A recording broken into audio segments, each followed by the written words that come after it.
అందరికీ నమస్కారం. వారాహి నవరాత్రులు వస్తున్నాయి కదా, అందరూ పూజకి సిద్ధమవుతున్నారు కదా. నేను అలాగే ప్రతి ఒక్కరూ కూడా ఈ వారాహి నవరాత్రి పూజను చేసుకొని ఆ తల్లి కృపకు పాత్రులు అయి మీకున్న కష్టాలు తీరి కోరికలు అన్నీ కూడా నెరవేరాలని మనస్ఫూర్తిగా ఆ అమ్మవారిని కోరుకుంటున్నాను. మొదటిసారి ఛానల్ని చూసేవాళ్ళు మా ఛానల్ని సబ్స్క్రైబ్ చేసి పక్కనే ఉన్న బెల్ ఐకాన్ ని ప్రెస్ చేయండి. దీనివల్ల మీకు రానున్న ఆధ్యాత్మిక వీడియోస్ అన్నీ కూడా నోటిఫికేషన్ ద్వారా మీకు అందుతాయి. అలాగే మీరు ఎటువంటి వీడియోని మిస్ కాకుండా చూడగలరు. మా వీడియోస్ మీకు నచ్చినట్లయితే లైక్ చేయండి, షేర్ చేయండి. మొదటి ప్రశ్న, వారాహి అమ్మవారి ఫోటో మా దగ్గర లేదు, విగ్రహం కూడా లేదు, మేము పూజ ఎలా చేసుకోవాలండి అని అడుగుతున్నారు. ఏం పర్వాలేదండి, వారాహి అమ్మవారి ఫోటో మీ దగ్గర లేకపోయినా పర్వాలేదు. మీ దగ్గర లలితాదేవి ఫోటో గాని, దుర్గాదేవి గాని, లేదు అంటే అమ్మవారి రూపాల్లో ఉన్న ఎటువంటి ఫోటో మీ దగ్గర ఉన్నా, లేదు అంటే విగ్రహం ఉన్నా, మీరు దాన్ని పెట్టుకొని మీరు నవరాత్రి పూజను చేసుకోవచ్చు. ఒకవేళ మీ దగ్గర అది కూడా లేదు అనుకుంటే కనుక మీరు చేయాల్సింది ఒకటే చిన్న పని. మీరు నిత్య దీపారాధన చేసుకుంటారు కదా, ఆ దీపారాధననే మీరు వారాహి దేవి కింద మీరు ఆవాహన చేసుకొని ఆ దీపానికే మీరు పూజను నిర్వహించుకోవచ్చు. కలశం, అఖండ దీపం తప్పనిసరిగా పెట్టాలా అని అడిగారండి. మీ ఇంట ఆనవాయితీ ఉంటే కనుక మీరు తప్పకుండా పెట్టుకోండి. ఒకవేళ ఆనవాయితీ లేకపోతే మీరు ఎవరైనా మీ ఇంటి పెద్దవాళ్లను అడిగి పెట్టుకోవచ్చు అంటే పెట్టుకోండి, లేదు అంటే కనుక వద్దు. ఒక ముఖ్య గమనిక, ఒకవేళ మీరు కలశం, అఖండ దీపం పెట్టుకొని పూజ చేసుకుంటే ప్రతి సంవత్సరం కూడా వాటిని పెట్టుకొని పూజ నిర్వహించుకోవాలి. కాబట్టి ఆనవాయితీని తెలుసుకొని పూజ చేసుకుంటే మంచిది. ఇక రెండవ ప్రశ్న, ఉపవాసం తప్పనిసరిగా ఈ నవరాత్రులు చెయ్యాలా అండి అని అడుగుతున్నారు. అక్కర్లేదండి, నవరాత్రి పూజకి ఉపవాసం చెయ్యాలి అన్న నియమం లేదు. యథావిధిగా మీరు నిత్యము కూడా ఆహారం ఎలా తీసుకుంటారో అలాగే తీసుకొని మీరు వారాహి నవరాత్రి పూజను నిర్వహించుకోవచ్చు. కేవలం మీరు తీసుకోవాల్సిన జాగ్రత్త ఏమిటి అంటే సాత్విక ఆహారాన్ని మాత్రమే తీసుకోండి. అంటే మాంసాహారం తినకూడదు. అందరికీ నమస్కారం. మీరు ఏమైనా సమస్యలతో బాధపడుతున్నారా? అయితే ఈ గురువు గారిని సంప్రదించండి. శ్రీ పెద్దమ్మ తల్లి జ్యోతిష్యాలయం. వ్యాపారం, చదువు, ఉద్యోగం, పెళ్లి, కోర్టు కేసులు, భార్యాభర్తల మధ్యలో కలహాలు, ఎటువంటి సమస్యలకైనా సరే మీకు ఫోన్లో పరిష్కారం చెప్పబడును. 9099835894 వెంటనే సంప్రదించండి. ఉల్లిపాయి, వెల్లుల్లిపాయి కూడా తినకుండా ఉంటేనే మంచిది. మద్యం ఇలాంటివి కూడా స్వీకరించవద్దు. అలాగే ఈ నవరాత్రులు మొత్తము కూడా బయట ఆహారానికి దూరంగా ఉంటేనే మంచిది. ఇక మూడవ ప్రశ్న, మా ఇంటిలో మాంసాహారం ప్రతిరోజు ఉండాల్సిందేనండి, మరి నాకు ఈ పూజ చేసుకోవాలి అని ఉన్నది, మరి నేనేం చెయ్యాలి అని చాలా మంది అడిగారండి. మీరు ఎవరైతే పూజ చేసుకుంటున్నారో వారు ఇంటి ధర్మాన్ని బట్టి భర్త, పిల్లలు, అత్తమామలు వారి ధర్మాన్ని మనం నిర్వర్తించాలి. కాబట్టి వారి కోరుకున్నట్టుగా వారికి వండి పెట్టండి. కానీ పూజ చేసుకుంటున్న మీరు మాత్రం నిష్ఠతో తినకుండా ఉండండి.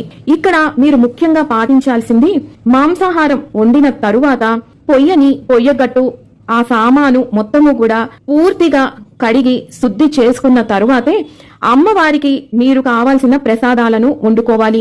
ఉదయం పూజ చేసుకుంటున్న వాళ్ళు ముందు రోజునే శుద్ధి చేసేసుకోండి.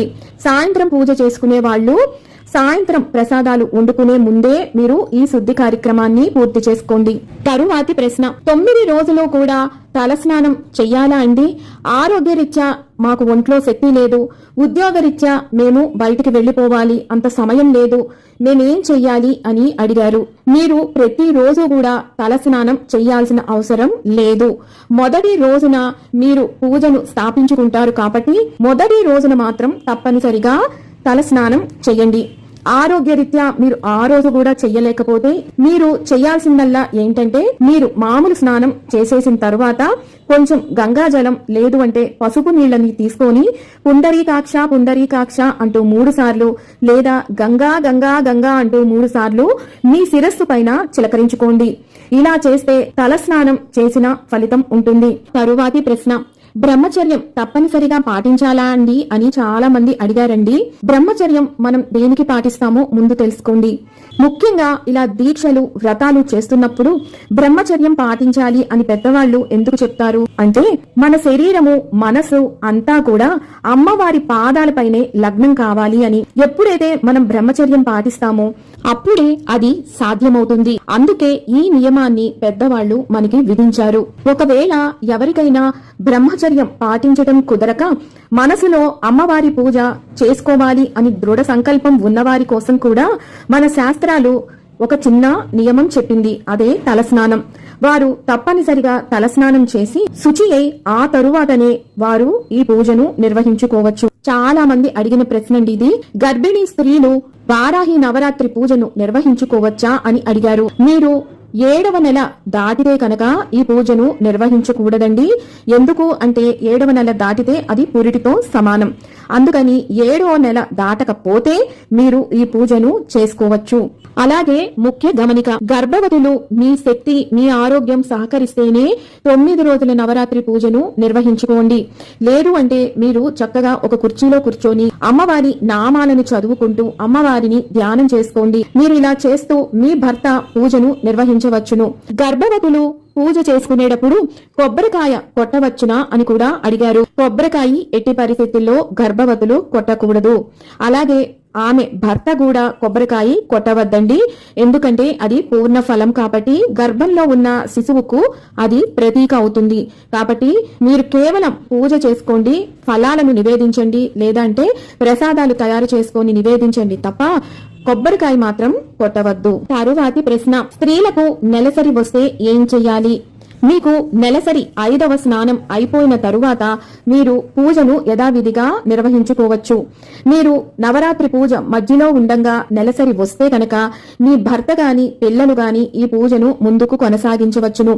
ఒకవేళ పెళ్లి కాని వారు అయితే కనుక మీ తల్లిదండ్రులు ఈ పూజను చేయవచ్చు. ఇలా దీక్షగా నవరాత్రి పూజ వ్రతాలు నోములు చేస్తున్నప్పుడు నెలసరి సమయంలో 4వ స్నానం 5వ స్నానం ఎలా చేసుకొని మనం శుద్ధి అవ్వాలి అని పూర్తి వివరాలు నేను ఆల్రెడీ వీడియో చేసి పెట్టానండి.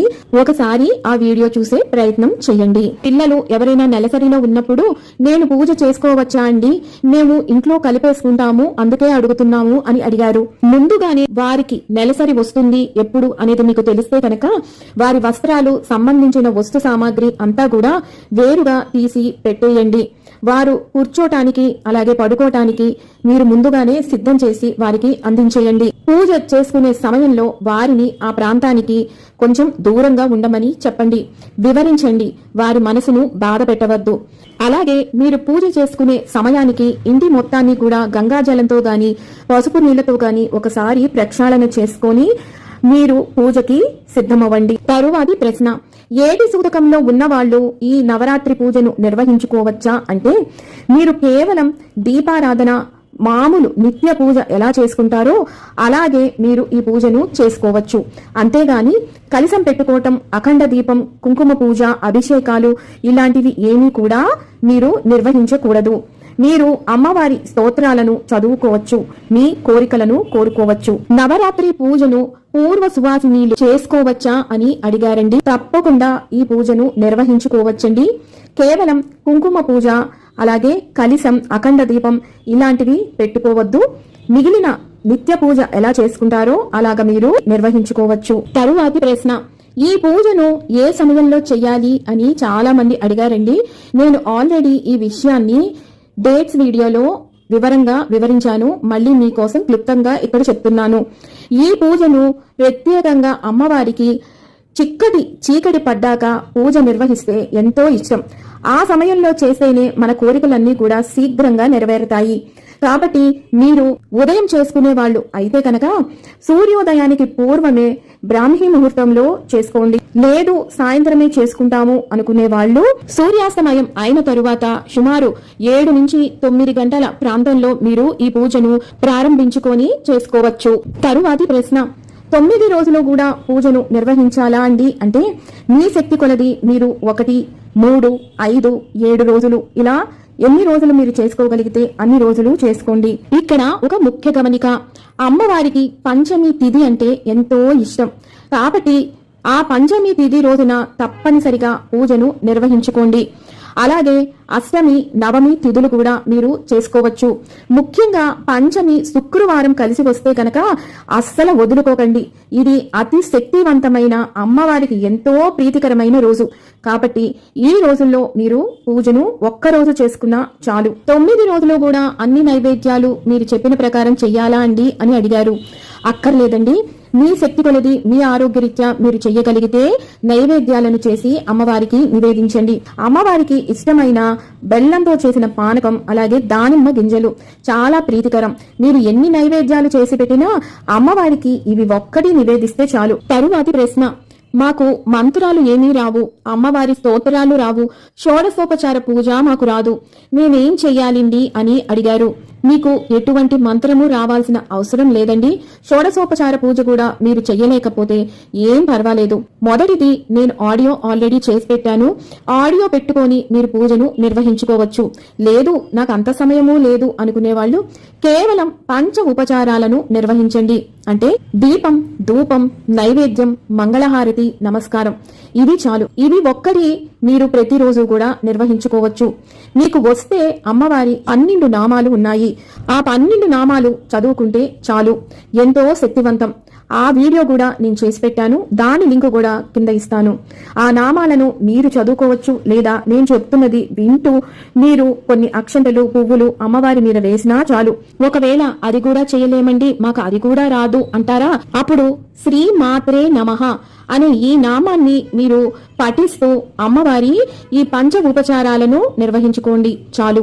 తరువాతి ప్రశ్న, వారాహి అమ్మవారు ఉగ్ర స్వరూపం కదా, మరి అమ్మవారి ఫోటోను ఇంట్లో పెట్టుకొని పూజ చేయవచ్చా అని చాలా మంది అడిగారండి. అమ్మవారు ఉగ్ర స్వరూపమే, నిజమేనండి. అది కేవలం శత్రు సంహారం కోసం మాత్రమే, అంతేగాని బిడ్డలైనటువంటి మన కోసం కాదు ఆ రూపం. అమ్మవారు ఎంత కరుణామయ్యి అంటే భోలాశంకరుడు ఎంత శీఘ్రంగా వరాలను కురిపించేస్తాడో అంత శీఘ్రంగా వారాహి అమ్మవారి ఆరాధన వల్ల మనకి అమ్మవారు వరాల జల్లును కురిపిస్తుంది. ఏ కోరిక కోరుకున్నా ధర్మబద్ధమైనది అయితే చాలు, అమ్మవారు వెంటనే తీర్చేస్తుంది. కాబట్టి అమ్మవారి ఫోటో గాని, అమ్మవారి ఆరాధన గాని ఇంట్లో చేసుకోవచ్చు. తరువాతి ప్రశ్న, పూజ అంతా అయిపోయిన తర్వాత అమ్మవారి ఫోటో ఏం చెయ్యాలండి అని అడిగారండి. అమ్మవారి ఫోటోని మీరు మీ పూజా మందిరంలో పెట్టుకొని నిత్యము కూడా మీరు పూజ చేసుకోవచ్చు. తరువాతి ప్రశ్న, నవరాత్రి పూజ నిర్వహించే వాళ్ళు ముఖ్యంగా పాటించవలసిన నియమాలు ఏమిటి అంటే, ఇందాకే నేను చాలా ప్రశ్నల్లో మీకు ఆల్రెడీ నేను వివరించాను. వాటితో పాటు ఎట్టి పరిస్థితుల్లో చిరిగిన వస్త్రాలను ధరించకండి. ఎరుపు, పసుపు రంగు వస్త్రాలను ధరించి పూజ చేసుకోండి. అలాగే నేలపైన కూర్చొని పూజను నిర్వహించవద్దు. ఏదైనా ఆసనం పైన కూర్చొని చేసుకోవాలి. ముఖ్యంగా స్త్రీలు చేసుకునేటప్పుడు మంగళకరమైన వస్తువులు అన్ని ధరించి మాత్రమే ఈ పూజను నిర్వహించుకోండి. ఈ పూజను నిర్వహిస్తున్న 9 రోజులు కూడా ఎవ్వరితోటి గొడవలు పడకండి, అబద్ధాలు ఆడకండి, అనవసరమైన విషయాల జోలికి అస్సలు వెళ్లవద్దు, క్షవరం చేసుకోవద్దు. అలాగే జుట్టును కత్తిరించటం, గోళ్లని కత్తిరించుకోవటం ఇలాంటివి కూడా చెయ్యకండి. అమ్మవారికి సువాసన భరితంగా ఉండాలి కాబట్టి శుచి శుభ్రతను తప్పనిసరిగా పాటించండి. అలాగే అమ్మవారికి రాత్రిపూట పూజ చేస్తారు కాబట్టి మీరు మళ్ళీ శుచి అయి దంతధావనం కూడా చేసుకున్నాకే మీరు పూజను నిర్వహించండి. ఎటువంటి చెడు వాసనలు అమ్మవారికి ఇష్టం ఉండదు. తరువాతి ప్రశ్న, అమ్మవారికి నిమ్మకాయల దండ వేస్తే ఆ నిమ్మకాయలను ఏం చెయ్యాలి అని అడిగారు. ఆ నిమ్మకాయలను కొన్నిటిని తీసుకొని మీరు ఇంటి గుమ్మానికి కట్టుకోవచ్చు. అలాగే మీ వాహనాలకి, కారు గాని స్కూటర్ ఏదుంటే అది వాటికి కట్టుకోవచ్చు. మిగిలిన వాటిని మీరు ఆ నిమ్మకాయ రసాన్ని తీసి షర్బతులాగా చేసుకొని ఇంటి సభ్యులు అందరూ కూడా ప్రసాదం కింద స్వీకరించవచ్చు. ఇలా చేయటం వల్ల ఇంటికి ఉన్న దృష్టి దోషాలన్నీ కూడా తొలగిపోతాయి. అలాగే వాహనానికి ఎటువంటి దోషం ఉన్నా అది కూడా తొలగిపోతుంది. నిమ్మరసాన్ని మనం స్వీకరించటం వల్ల మన మీద ఎటువంటి చెడు ప్రభావం, దృష్టి దోషాలు ఉన్నా అవన్నీ తొలగిపోయి ఆరోగ్యాన్ని చేకూరుస్తుంది. అలాగే